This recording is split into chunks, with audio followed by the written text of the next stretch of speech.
Welcome back to Dash Explore.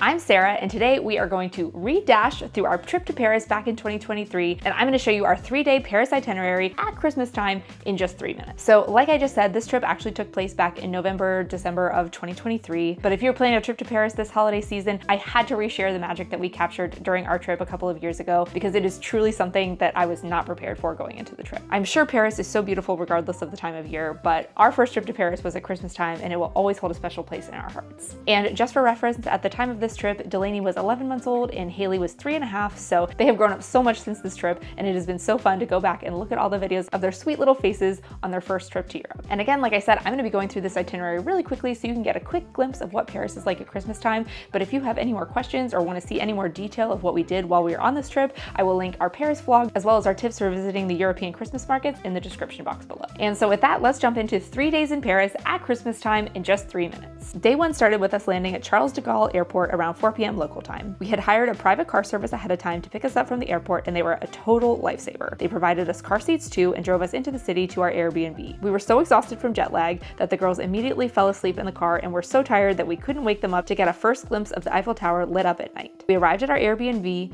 we took a few minutes to get settled, and then headed out to the grocery store to grab a quick snack dinner to eat in our Airbnb before completely passing out to get caught up on sleep. Day 2 started with a very important task of getting some French pastries. There was a patisserie across the street from our Airbnb, and their croissants were just as good as I had imagined. Then we walked about 10 minutes through the city to get to Haley's most anticipated part of the trip, the Eiffel Tower. The weather was beautiful that morning, and we spent some time taking pictures and playing at the playground on the grounds of the Eiffel Tower. Then we walked underneath the Eiffel Tower and found a carousel on the other side. This was Haley's first ever carousel ride, and all I can say is that it was absolutely magical. We continued walking the streets while Delaney took a nap until we found a restaurant for lunch. We were able to get some French staples we were dying to try, like steak frites and onion soup. Oh, and don't forget the champagne. Next was another highly anticipated part of our trip, macarons. They were so delicious, and we all enjoyed this after lunch treat. We made a quick pit stop in a sweet little wine shop for some French wine before heading back to our Airbnb for a quick rest and to make some Christmas market plans for that evening. After some research, we ended up deciding to walk the 40 minutes to the Tuileries Gardens Christmas market for our first ever Christmas market experience, and they definitely lived up to the hype.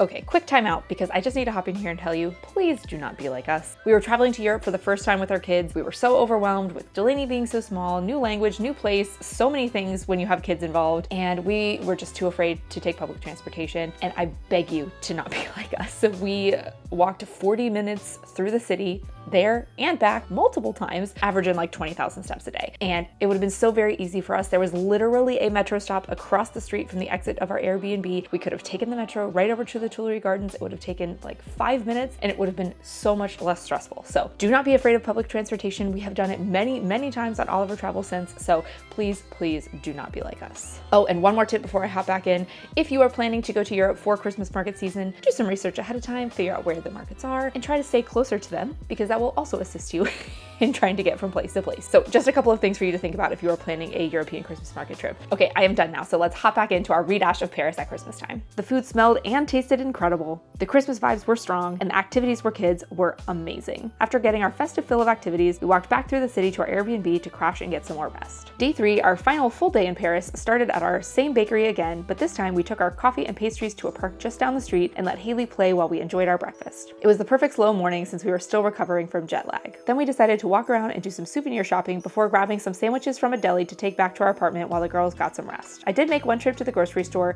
for some baby essentials, snacks, and of course more French wine and macarons while everyone else stayed back at the Airbnb. Then we bundled back up and headed back out for more Christmas market fun. We ended up deciding to go back to the Tuileries Garden Market because it was so large and offered a lot for the kids. This was also our first international trip with kids, and we were more comfortable sticking with what we knew at this point. But in hindsight, I wish we would have gone to a second market to have gotten more variety. We made one quick pit stop on our way to the market though, so that I could stop into a Longchamp store and buy my very first Longchamp bag. We finally made it to the market, got some more snacks, hot chocolate, and then decided to go ride the giant Ferris wheel, which ended up being one of the highlights of our whole trip. Although it was freezing at the top, the view of the Eiffel Tower and the market were incredible, and we have no regrets. While on the Ferris wheel, we saw just how close we were to the Louvre and decided it was worth it for a quick walk over there to see the glass pyramids. But at this point, the girls were completely exhausted and frozen, so after a quick picture, we started our walk back to our Airbnb for the night. But by some miracle, we capped off our amazing time in Paris by arriving at the Eiffel Tower in time to see it twinkle at night.